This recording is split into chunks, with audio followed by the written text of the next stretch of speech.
Bonjour à tous, bienvenue à ce webinaire préparatoire pour les longues distances de l'Ultra Trail Arikana. Je me présente, Marlene Côté, directrice générale de l'Ultra Trail Arikana. Il me fait très plaisir ce soir d'être avec vous pour vous aider à bien vous préparer pour votre épreuve. Alors, comment ça va se dérouler aujourd'hui, le webinaire? On va essayer d'y aller de la façon la plus concise possible pour pouvoir répondre à l'ensemble de vos questions. Dans un premier temps, c'est mon collègue Jean Fortier, qui est le directeur de course, qui va prendre la parole. Il va vous expliquer les différents règlements qui s'appliquent aux longues distances, notamment concernant le matériel obligatoire, les drop bags, ce genre de questions que vous pouvez avoir, les pénalités qui peuvent s'appliquer s'il y a des éléments des règlements qui ne sont pas respectés. Jean va faire le tour de tout ce genre de questions-là. Par la suite, je vais prendre la parole pour vous parler de l'événement de manière générale, des différentes animations qui vont être offertes, des services qui vont vous être offerts à vous ainsi qu'aux gens qui vous accompagnent. On va essayer de faire le tour le plus possible des questions que vous pouvez vous poser et qui, pour la plupart, en fait, se retrouvent aussi dans le guide de l'athlète qui vous a été envoyé il y a quelques semaines. Et par la suite, il va y avoir une période de questions où on va pouvoir répondre à toutes les questions que vous pouvez encore vous poser. Et on va terminer le tout aux alentours de 18h50. Malheureusement, on va être obligé de terminer le webinaire aux alentours de cette heure-là, puisqu'il y a un autre webinaire qui va commencer à 19h pour nos participants anglophones. Donc, on s'excuse si jamais on doit couper ça un petit peu plus rapidement en fin de webinaire en raison de cet enjeu-là important. Alors, finalement, j'aimerais seulement souligner que le webinaire est enregistré et le lien va être disponible sur notre site web. Il va être partagé aussi sur nos réseaux sociaux.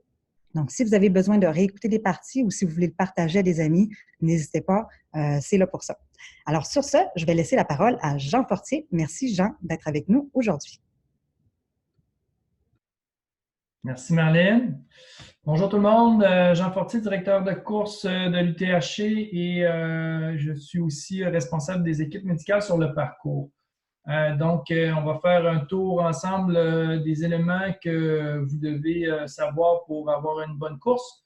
On va spécifier certaines choses pour être certain que vous sachiez bien comment préparer votre course.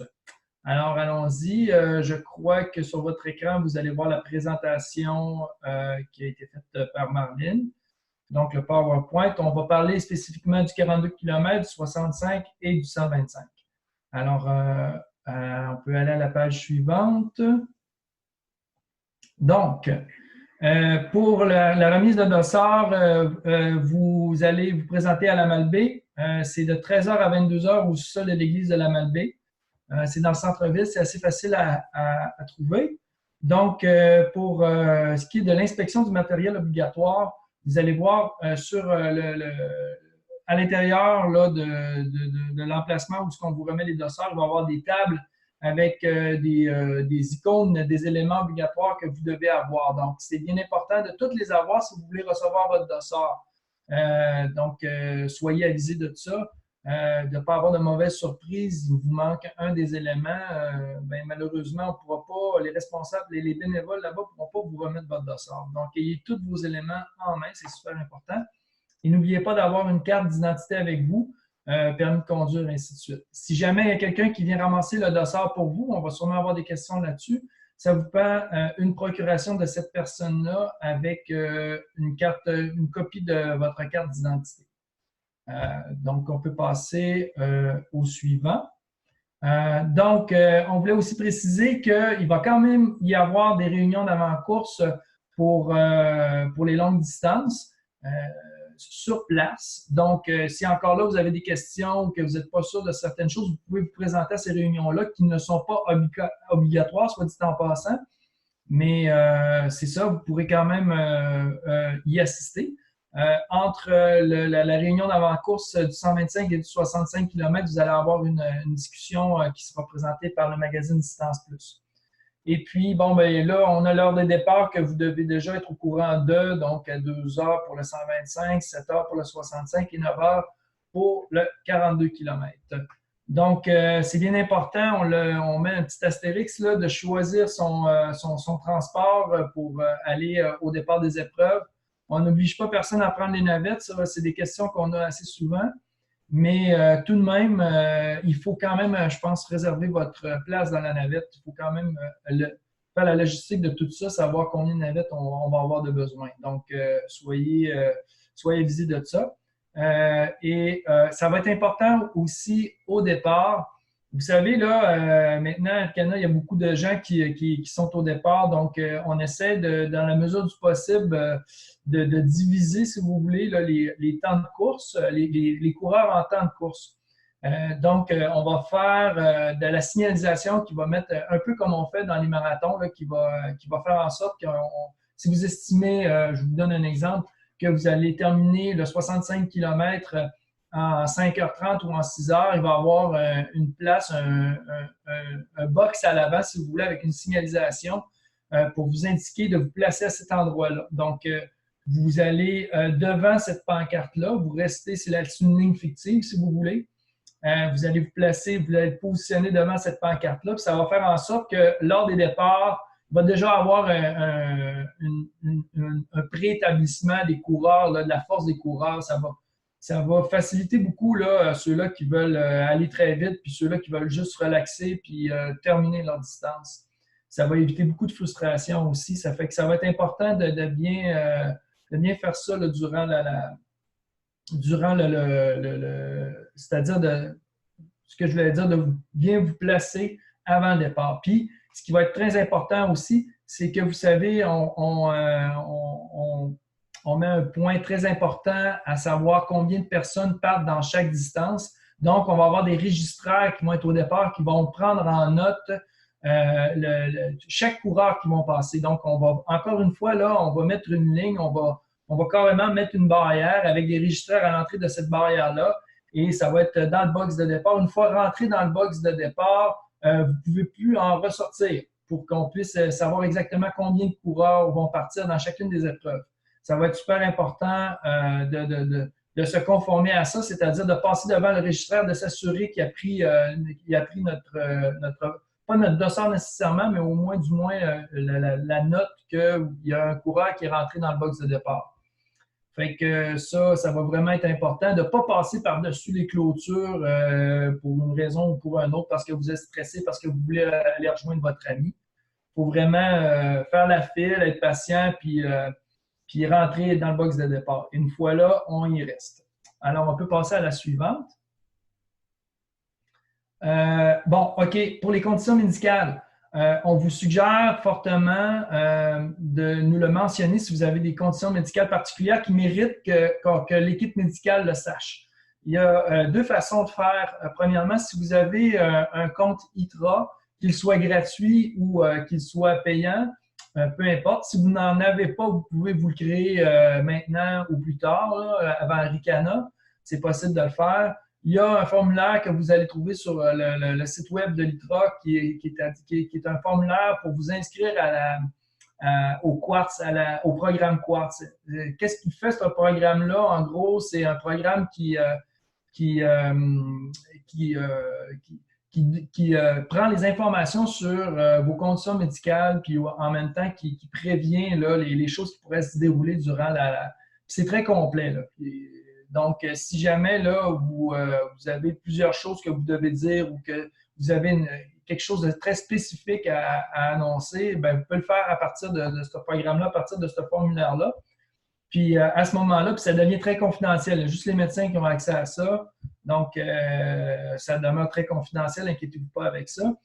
Puis à ce moment-là, l'équipe médicale, elle reçoit cette information-là, le médecin, c'est-à-dire, si jamais il se passe quelque chose durant la course, puis que vous êtes, pour une raison ou une autre, mettons, inconscient, ben là, le médecin, lui, en disant votre numéro de dossard, va savoir exactement quelles conditions vous avez puis comment la traiter. Donc, ça peut être une chose. Il y aura aussi, à la remise des dossards, la possibilité de dire si vous avez une condition médicale. Puis, bon, on est passé déjà à l'autre fiche, mais je voulais quand même préciser que ceux, par exemple, qui sont allergiques aux guêpes, n'oubliez pas de traîner votre épipène. Hein? C'est très important. Puis aussi, si vous avez des allergies alimentaires qui sont quand même assez importantes, dans le transfert, dans l'échange de nourriture qu'il y a dans les ravitaux, parce qu'il y a beaucoup de nourriture dans les ravitaux, on ne peut pas tout contrôler, donc il peut y avoir contamination par transfert, là, je ne sais pas le terme exact, mais bon, bref, si vous avez des allergies alimentaires ou pour les guêpes, parce que c'est le temps des guêpes en passant, donc il risque fort d'en avoir, apportez votre épipène, s'il vous plaît. Donc, on passe à la suivante. Il va y avoir des drop bags pour vous accommoder. Il va y avoir aussi le vrai drop bag là, en tant que tel, là, celui qui va être apporté à un point X, c'est-à-dire au haut-de-gorge pour le 125, c'est pour le 125 km. Là, le drop bag que vous allez laisser dans le camion au départ va être apporté au haut-de-gorge. Donc, vous allez le retrouver au haut-de-gorge. C'est un sac qui est un peu plus gros. Vous pouvez mettre un peu plus de matériel dedans. Pour le 65 km puis le 42 km, c'est des drop bags pour vous accommoder lors de votre arrivée. Si vous avez du linge propre à mettre dedans, des effets personnels, peu importe. Puis, les drop bags sont selon la couleur de votre dossard. Donc, ça, pour le 42-65, ça va être à l'arrivée qui vont vous être transmettre. Donc, une fois au départ, vous donnez votre drop bag encore une fois là dans le camion là, et on va les transporter plus loin. On passe à la suivante. Pour le 125 seulement, OK, les équipes de soutien. C'est seulement dans le 125 km qu'on permet les équipes de soutien. Donc, vous allez avoir des accès à la marmotte. La marmotte qui se trouve à être le deuxième ravitaillement. Et ce n'est pas un accès qui est très facile. Premièrement, c'est assez long à partir de Grand Fond pour se rendre là. C'est des chemins forestiers qui sont carrossables, mais selon la condition là, puis la température, ça peut être assez touché de se rendre là. Puis, c'est des chemins forestiers qui ne sont pas très larges non plus. Donc, on va demander aux gens qui vont se rendre là d'être très prudents puis de respecter les consignes aussi qu'on va vous donner lors de la remise des dossards là, pour les équipes de soutien. Ça va être vraiment important de les respecter et puis d'être attentif parce qu'il va y avoir une portion sur la route pour se rendre à la marmotte qui va être partagée entre les coureurs puis les véhicules des équipes de soutien. Il va falloir vraiment faire attention là, dans cette portion-là. Au haut-de-gorge, c'est pas un problème. C'est un accès en voiture, c'est sur du chemin pavé, ça va très bien. C'est assez facile. Et puis, il va y avoir une autre place que les équipes de soutien vont pouvoir se rendre, c'est-à-dire au split. Bon, c'est à pied uniquement. Il n'y a aucun véhicule qui peut aller là. C'est nous, l'équipe d'Arikana de production et puis les médicales, ainsi de suite, on y va en véhicule. Il y a des routes pour s'y rendre, mais on vous demande de ne pas y aller en véhicule. Donc, l'accès en voiture est interdit. Il faut se rendre jusque-là à pied et c'est environ 4 à 5 km de mémoire. Donc, prévoyez du temps pour vous y rendre. C'est une bonne heure et quart, 1 heure et demie, là, si vous marchez lentement et si vous avez du stock à transporter.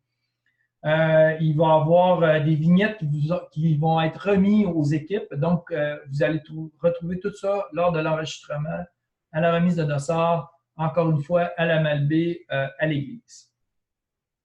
Puis vous allez avoir vos cartes aussi là, pour savoir où aller rejoindre vos coureurs sur le site Internet d'Arikana. On peut passer à la prochaine fiche.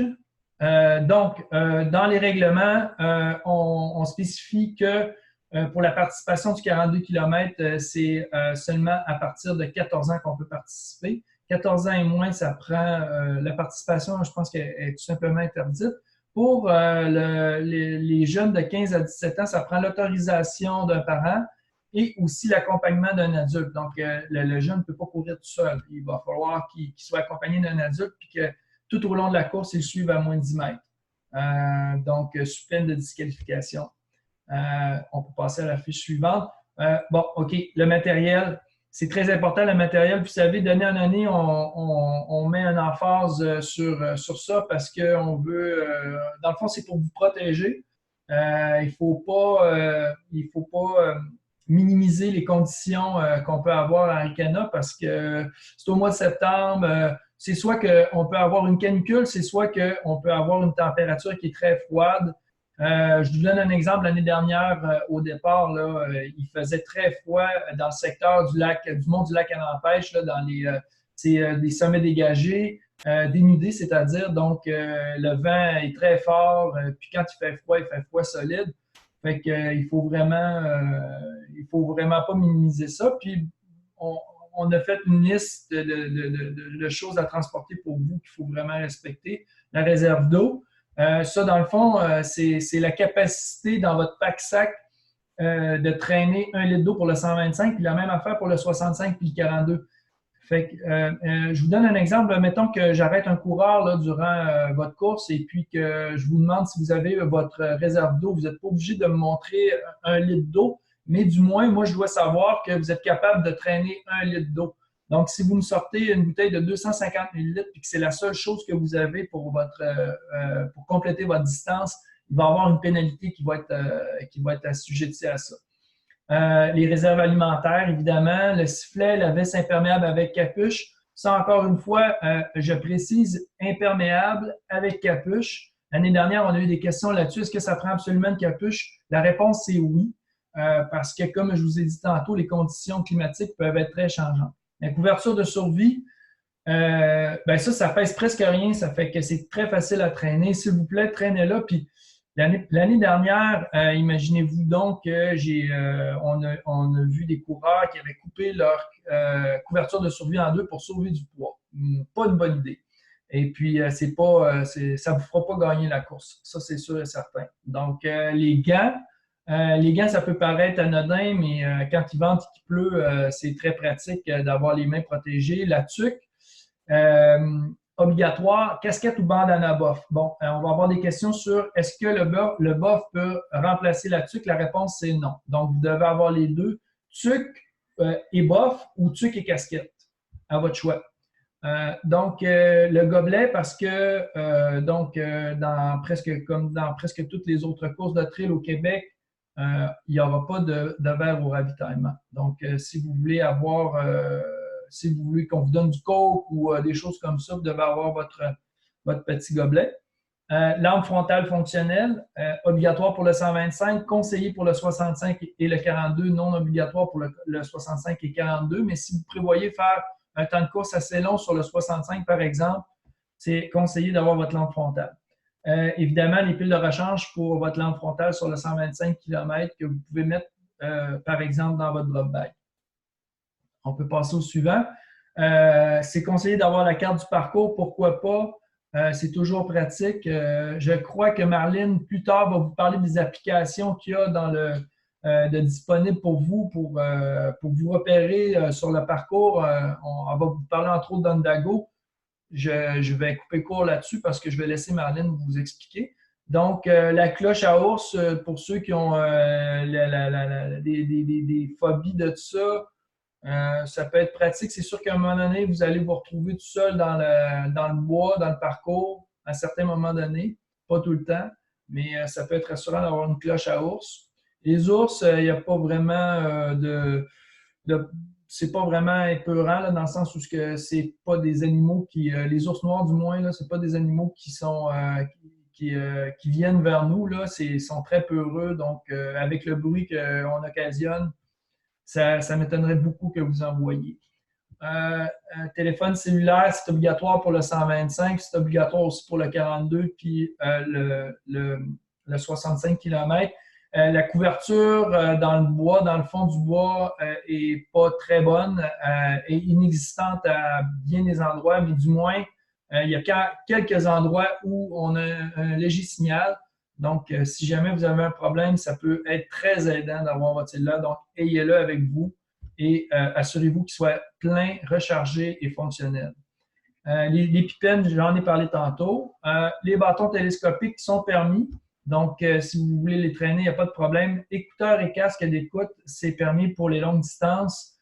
Ce ne l'est pas pour les courtes. Ça a été dit hier, donc on va passer là-dessus. Et évidemment, les animaux, c'est interdit.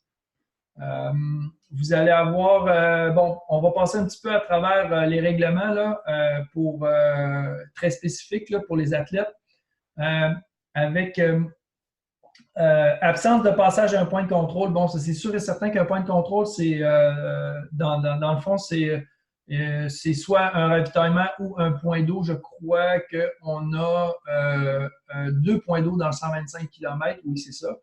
Donc, on a un point d'eau au Mont des Morios avant de faire la montée. Et on a un point d'eau au Jet Bleu. Donc, là, on le considère comme un point de contrôle.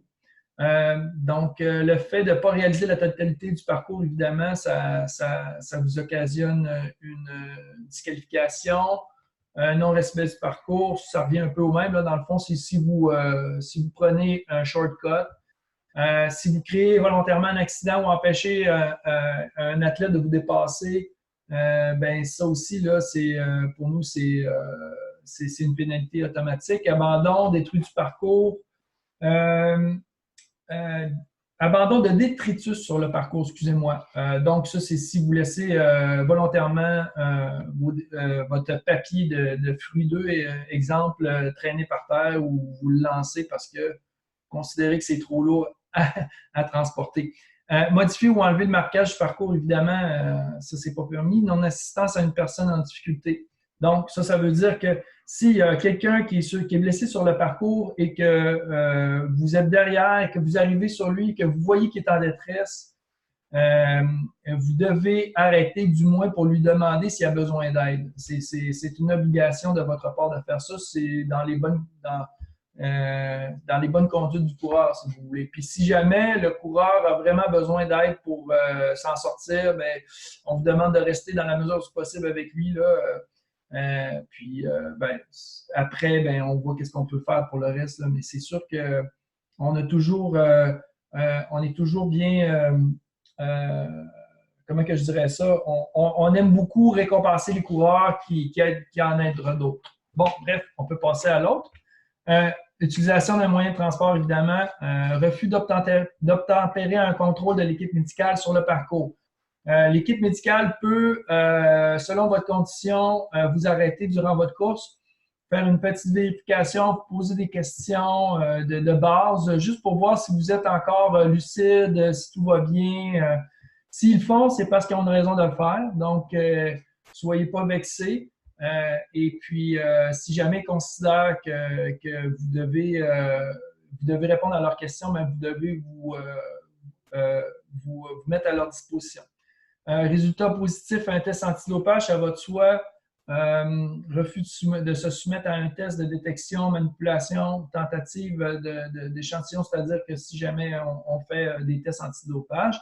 En situation de don, d'échange, fausses déclarations, bon, ça c'est OK. Ce paragraphe-là, je ne le lirai pas au complet, mais je vais vous l'expliquer. Dans le fond, évidemment, plus les courses grossissent, plus on a de coureurs, plus il y a des possibilités qu'un coureur décide de ne pas courir, de prendre son dossard, de le donner à son ami, puis de lui dire cours à ma place. C'est totalement interdit de faire ça. Si vous décidez de vendre votre dossard pour une raison ou pour une autre à un coureur sans passer par l'organisation, c'est interdit. Pourquoi? Parce que s'il arrive quelque chose à cette personne-là qu'on ne connaît pas, qu'on ne connaît pas son historique médical ou peu importe, ça peut engendrer des conséquences graves, puis ça peut aussi changer les podiums, ça crée beaucoup de frustration finalement. Je pense que vous comprenez tous que ce n'est pas quelque chose qui est permis. Donc, puis les conséquences, c'est disqualification automatique. Alors, on passe avec l'autre. Là, vous allez avoir, je pense que vous l'avez vu dans les règlements, si vous avez bien pris connaissance de ceux-ci, vous allez voir les pénalités, on les donne en temps sur certaines choses comme l'absence du dossard visible, c'est-à-dire, le dossard, c'est pas compliqué. On demande qu'il soit visible parce que quand vous allez arriver au ravitaillement, les bénévoles ont une grosse job à faire à prendre votre numéro de dossard en note. Puis, à certains moments, dans le mid-pack, il y a beaucoup de coureurs, ça peut devenir très mêlant. Donc, on veut que votre dossard soit devant vous. Soit que vous le mettez sur votre gilet, soit que vous le mettez devant sur votre jambe. Mais les dossards sur le pack-sac, les dossards en arrière avec la ceinture, là, pour pas qu'ils vous dérangent, là, on a souvent tendance à prendre notre dossard et à le mettre en arrière de nous. Ça, c'est pas permis. quand vous avez, ou du moins quand vous arrivez au ravitaillement, tournez votre dossard, pensez-y pour que le bénévole soit en mesure de prendre votre numéro de dossard en note. L'assistance en dehors des zones autorisées, on a bien établi les zones qui étaient autorisées pour les équipes de soutien. Il faut vraiment que ça soit respecté pour que ça soit fair pour tout le monde, que tous les coureurs aient droit à la même aide de leur équipe de support. Donc, si jamais vous avez il vous manque un élément dans votre matériel obligatoire puis qu'on vous le demande, bien là, il y a 45 minutes qui vous est enlevé de votre temps total. Refus de se soumettre à une demande de contrôle ponctuel, ça, c'est-à-dire que s'il y a un bénévole qui est dédié à contrôler aléatoirement le matériel durant la course, et puis que vous refusez de lui montrer, par exemple, votre couverture de survie, c'est disqualification automatique. Donc, encore une fois, il faut se prêter au jeu. Les courses sont longues, vous avez le temps en masse. Dans la mesure du possible, on fait ça assez rapidement. Je pense pas que ça. Puis on essaie de le faire dans le cadre où ce que ça ne changera pas le podium pour ceux-là qui sont en avant. Là. Donc, il ne faut pas s'inquiéter avec ça. Absence d'équipement obligatoire comme la couverture de survie, comme je vous parlais tantôt, la réserve d'eau, puis le sifflet et la tuque. Ça, c'est disqualification automatique parce qu'on considère que ces éléments-là sont indispensables pour votre course. On peut passer à la suivante. Les activités parallèles. Ah, là, c'est le temps à Marlène, je pense, de prendre la parole. C'est bien ça? Oui. Effectivement. Bon, merci Jean. Merci d'avoir fait le tour des différents règlements des longues distances. Alors, maintenant qu'on a passé on a fait le tour de la partie plus sérieuse, je vais davantage vous parler de l'événement en tant que tel, des activités, des services qui vous sont offerts. Je vais essayer d'y aller rapidement puisque le temps file et que j'aimerais qu'on ait du temps pour la période de questions. Alors, rapidement, les activités qui vous sont offertes dès le vendredi, vous êtes invités à une discussion publique qui est présentée par Distance Plus. C'est une discussion, un genre de panel qui est offert au sous-sol, à l'église de la Malbaie. Vous êtes invités à venir, ça va être fort intéressant avec des athlètes élites. Le samedi, il y a plusieurs animations sur le site pour les gens qui vous accompagnent, qui vous attendent. Donc, on veut les inciter à venir nous rejoindre sur le site pour vous accueillir, pour accueillir les différents participants. Donc, on a prévu des animations avec différents partenaires comme Mon Gym en ligne qui va animer des présentations sur la scène de spectacle avec un groupe de percussion aussi. Des spectacles en soirée aussi à 18h30 avec un groupe local, David et les Playboys. Et la nuit, un spectacle avec Décibel Franco, qui est un groupe de DJ. Donc là, on veut vraiment encourager les gens à rester le plus tard possible dans la nuit pour encourager les coureurs de 125 km qui vont arriver jusqu'à 3 heures du matin. Donc, on essaie d'animer le site le plus possible pour encourager les gens à rester avec nous. Ce n'est pas écrit ici, mais il va y avoir de la nourriture, des kiosques de nourriture aussi toute la journée, toute la soirée pour ceux qui vont attendre sur le site. Le samedi après-midi, il va y avoir également des podiums. Donc, ceux qui pensent que ça peut les concerner, sachez que c'est prévu pour le 65 km et le 42 km aux alentours de 15h30. Évidemment, ça va dépendre des réels temps d'arrivée, mais on estime que vers 15h30, ça devrait être le bon moment. Ensuite, on devrait faire le podium du 125 km hommes à 18h et celui des femmes plus tard en soirée à 20h30. Pourquoi on les fait séparer? C'est que parfois, les temps de course peuvent être quand même assez différents sur le 125 km là, entre les hommes et les femmes. On l'a vécu l'année dernière. Donc, plutôt que de faire attendre les trois premiers hommes jusqu'à tard le soir, là, on a décidé de les séparer. Ce qu'il faut savoir, c'est que les podiums du samedi vont être refaits à la cérémonie de clôture le dimanche à 13h. Donc, tous ceux qui vont remporter un prix vont devoir se présenter également à la cérémonie officielle de clôture à 13h le dimanche. Il y a des activités également prévues dimanche matin lors des courtes distances et un spectacle aussi. Donc, vous êtes invités à venir si vous avez encore la forme pour venir nous rejoindre. Sinon, dans les cadeaux et services, on sait que ça vous intéresse aussi. Sachez que tout le monde va recevoir une médaille de participation à l'effigie de l'Ultra Trail Arikana.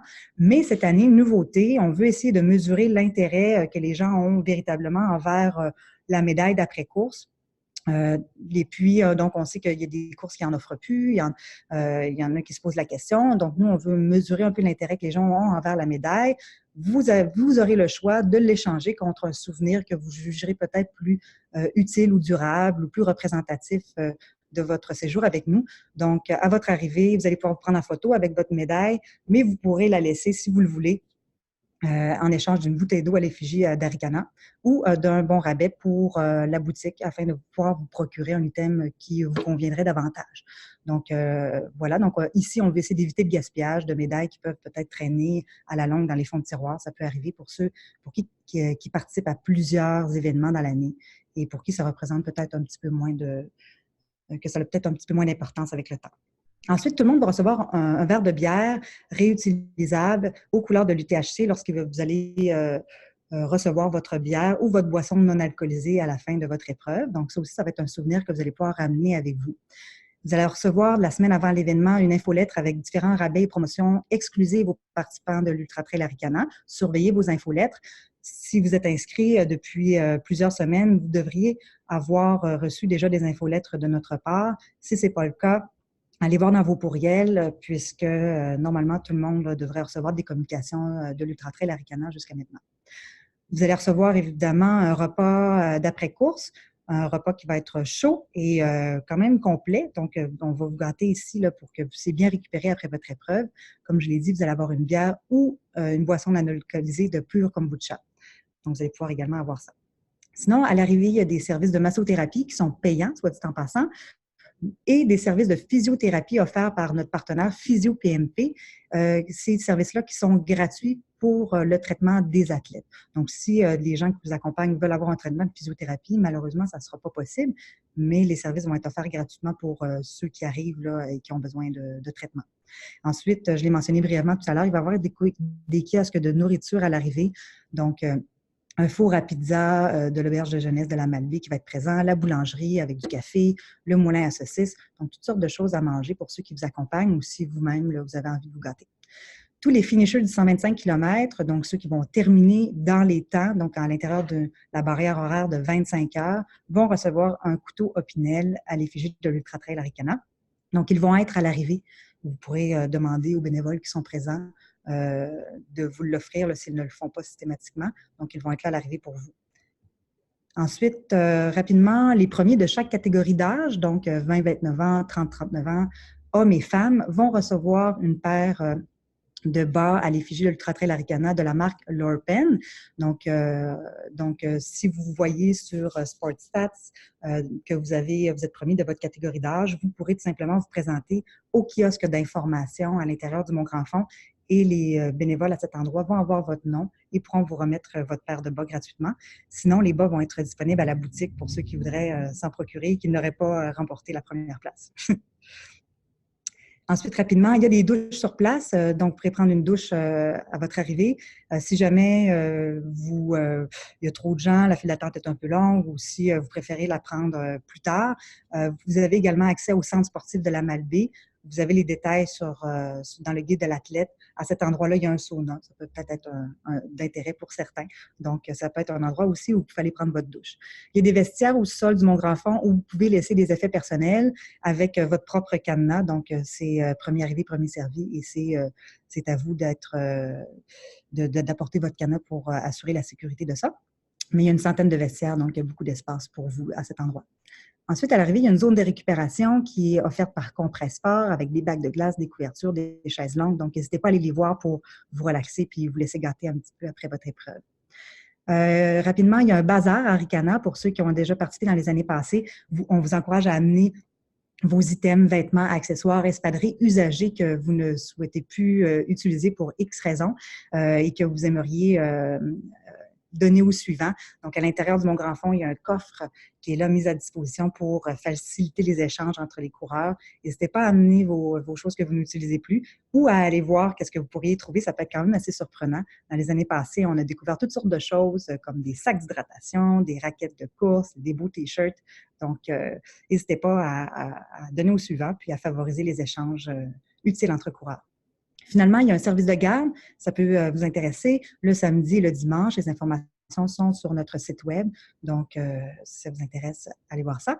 Ensuite, il y a des navettes grand public aussi. Donc, des navettes qui font faire gratuitement le transport entre le Mont-Grand-Fond, le centre-ville de la Malbaie et le camping des Chutes-Fraser en continu toute la fin de semaine. Ça va ressembler à un service de taxi sur appel. Donc, vous allez pouvoir, par exemple, si vous arrivez à 1 heure du matin, que votre équipe de soutien ou les gens qui vous accompagnent, ou si vous sont déjà allés se coucher ou ne sont pas présents, ou si vous n'avez pas d'équipe de soutien ou de gens qui vous accueillent à l'arrivée parce que vous arrivez trop tard, par exemple, n'ayez crainte, la navette va pouvoir vous ramener à votre hôtel pendant la nuit sans problème.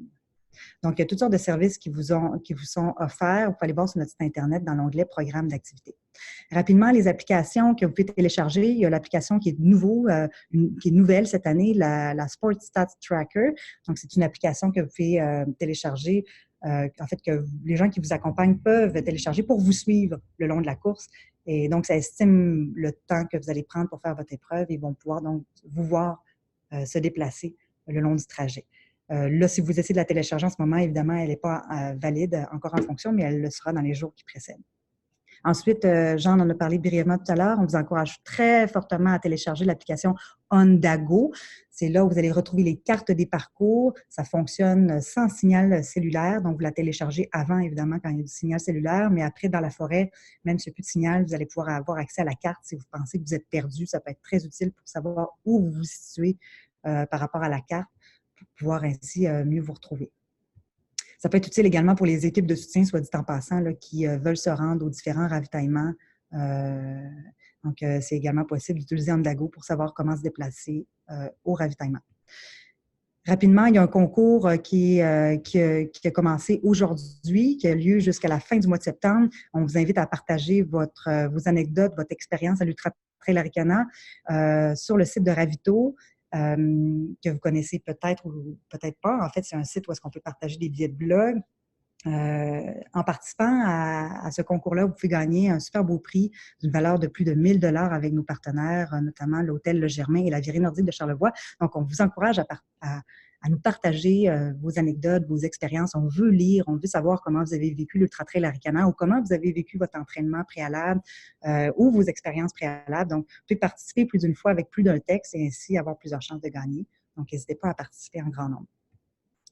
Rapidement aussi, on est partenaire de la Société canadienne de la sclérose en plaques. L'événement a été fondé pour lever des fonds pour cette société. Il y a différentes façons de contribuer. Vous pouvez carrément encourager un participant de la collecte de fonds en allant lui faire un don. Il y a plusieurs participants cette année. On a un objectif élevé de 65 000 $ qu'on veut récolter pour la société. Vous pouvez également faire un don en échange d'un tatou de loup lors de la fin de semaine de l'événement. Donc, ça peut être quand même sympathique.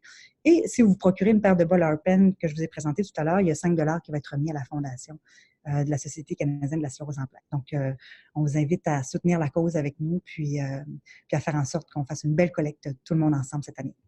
Rapidement, on recherche encore des bénévoles. Si vous avez des amis, de la famille qui veulent s'impliquer avec nous ou si vous avez du temps le vendredi ou le dimanche où vous voulez donner quelques heures, ça peut faire vraiment une belle différence. Puis en plus, on a un beau programme de reconnaissance avec toutes sortes d'avantages. Donc, les détails sont sur notre site Internet, mais sachez que ça peut faire une très belle fin de semaine là, de combiner bénévolat et course. Alors, j'ai parlé quand même assez rapidement, j'ai fait le tour, mais je veux laisser le temps aux gens de pouvoir nous poser les questions qu'ils le souhaitent. Donc, comme on l'a dit tout à l'heure, il y a un petit onglet au bas de votre écran, QR, pour questions et réponses. Vous pouvez y inscrire vos différentes questions et on va faire en sorte d'y répondre le mieux possible, moi et Jean. Alors, déjà, rapidement, on a 4 questions qui sont posées en ce moment. Hop. Alors, on a une première question. Jean, si tu veux, tu peux te joindre à moi de nouveau par vidéo et micro. Comme ça, nous pourrons en répondre ensemble aux questions. Alors, on a une question de Marc qui nous demande comment ça fonctionne lorsqu'on se fait reconduire à la ligne d'arrivée du 65 km.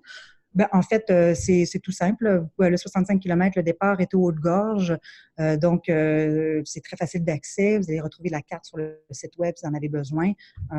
C'est tout simple. Vous avez simplement besoin de vous présenter au Haut-de-Gorge le matin à l'heure requise, là, donc au moins une demi-heure à 45 minutes avant le départ. Jean, si tu as d'autres choses à rajouter par rapport à ça, n'hésite pas. Ensuite, on a une question de Pierre-Philippe qui nous demande... Oh non, excusez-moi, ça c'était plutôt un commentaire. On a une question de Louis Sabourin qui nous demande si les bâtons ou non sont permis sur le 125 km. Donc, comme on l'a dit tout à l'heure, les bâtons sont permis sur le 125 km, donc pas de problème. On nous demande si dans les ravitaux, il y a du tailwind ou de l'eau gazeuse. Dans les ravitaillements, vous allez avoir le détail dans le guide de l'athlète de toutes les choses qui vous sont offertes au ravitaillement. Donc, je n'en parlerai pas dans le détail maintenant. Vous pouvez aller voir vraiment dans le guide de l'athlète tout ce qui va être offert, mais rapidement, ça va être le produit d'électrolyte Electro 2 qui est produit par Exact Nutrition. C'est un nouveau produit d'électrolyte qui est sorti sur le marché cet été, qui va vous être offert à Arikana. Il n'y aura pas d'eau gazeuse, mais il va y avoir du Coke offert sur les ravitaux.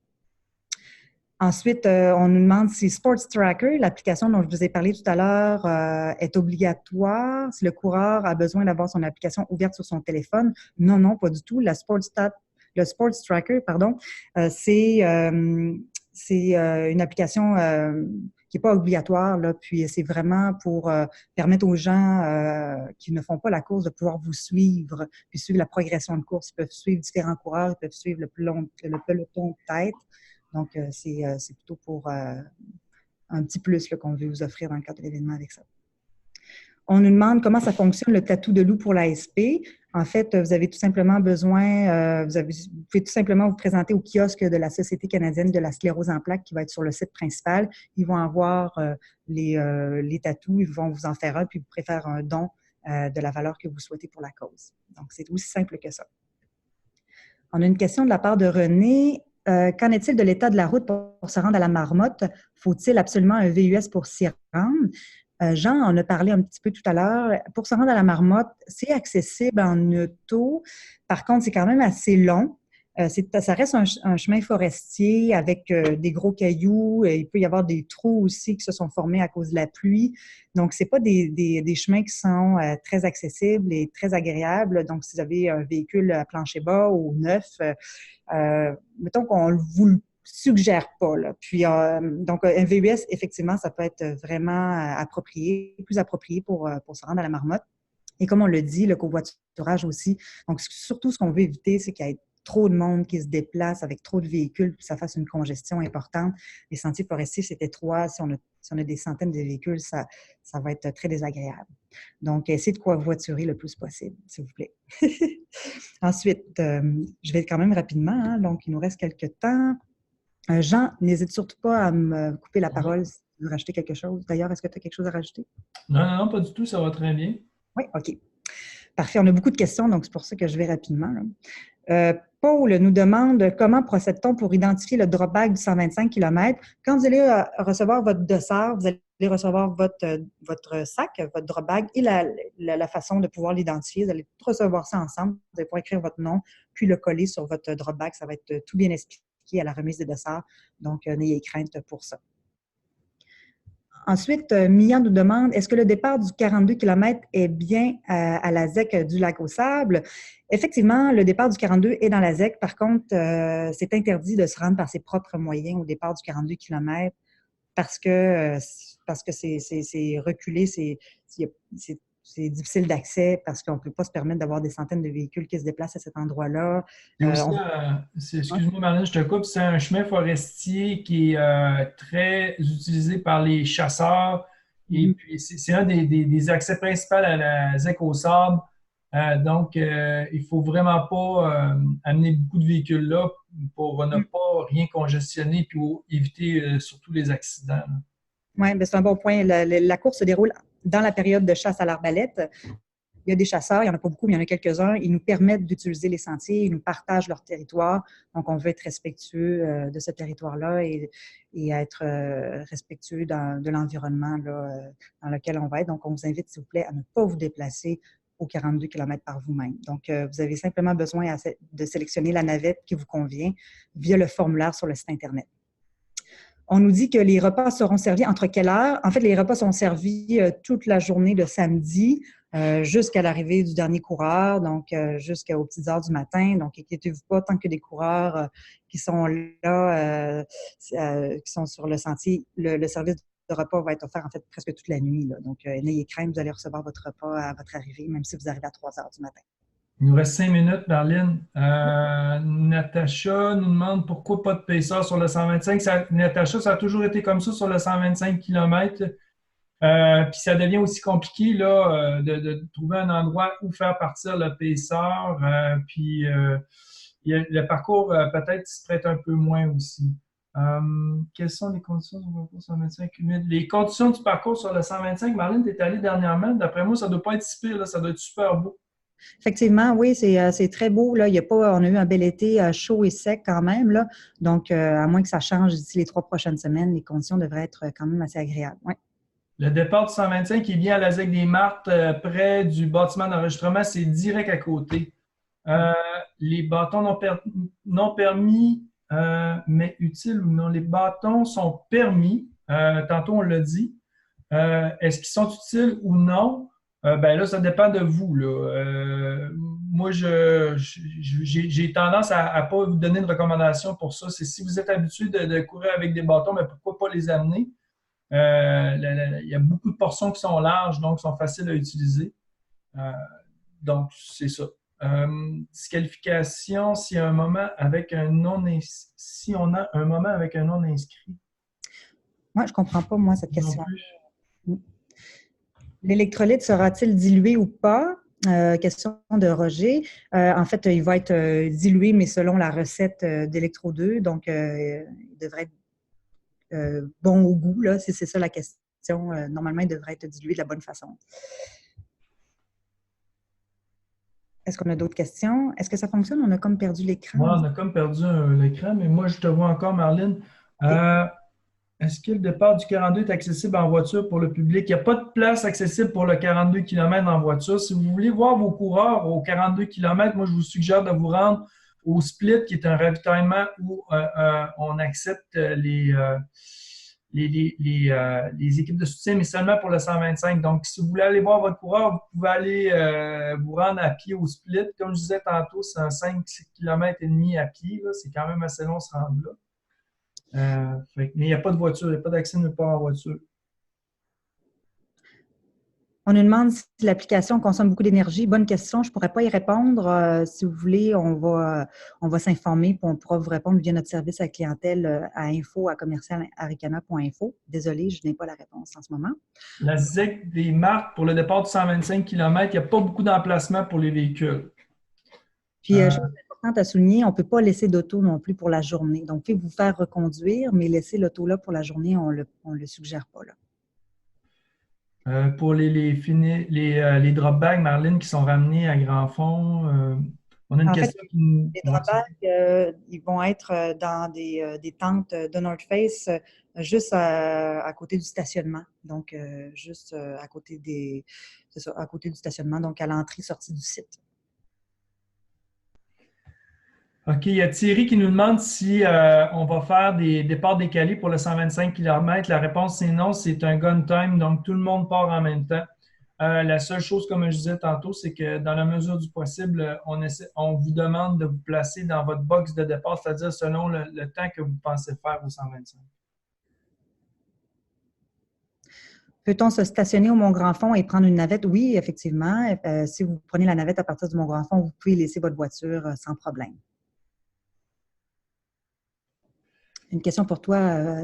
Quelles sont les statistiques concernant les abandons voulus ou forcés sur le 65 km? La barrière horaire pour le 65 km, je pense qu'elle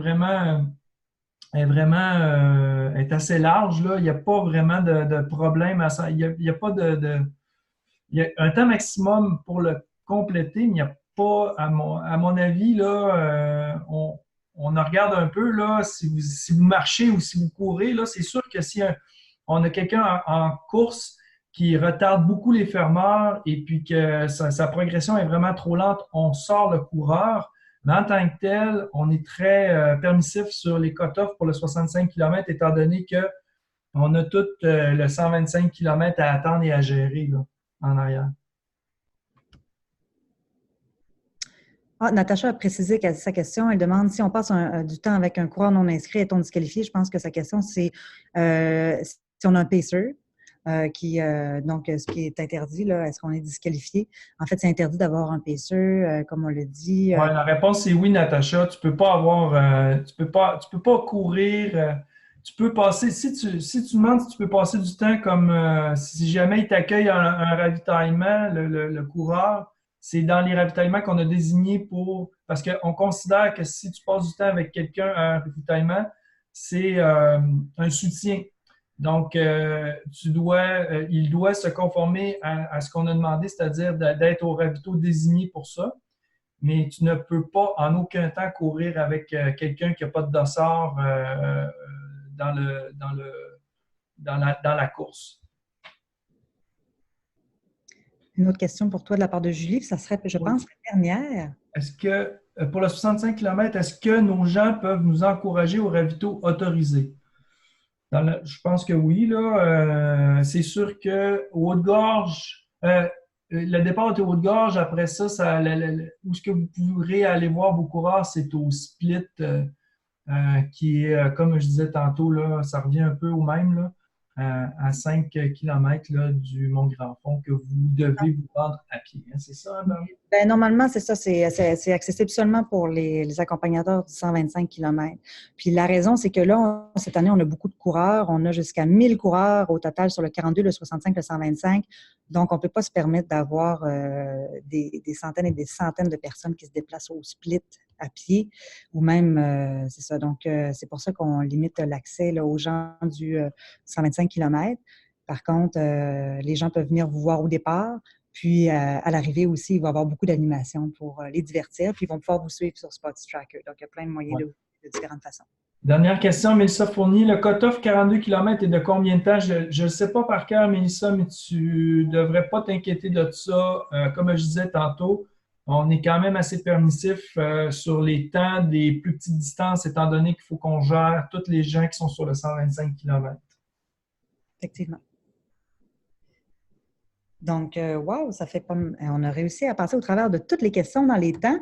Comme je l'ai dit en début de rencontre, on a un temps limité. Il faut terminer maintenant, puisque dans quelques minutes va commencer le même webinaire, mais en version anglaise pour nos coureurs de l'international, nos anglophones.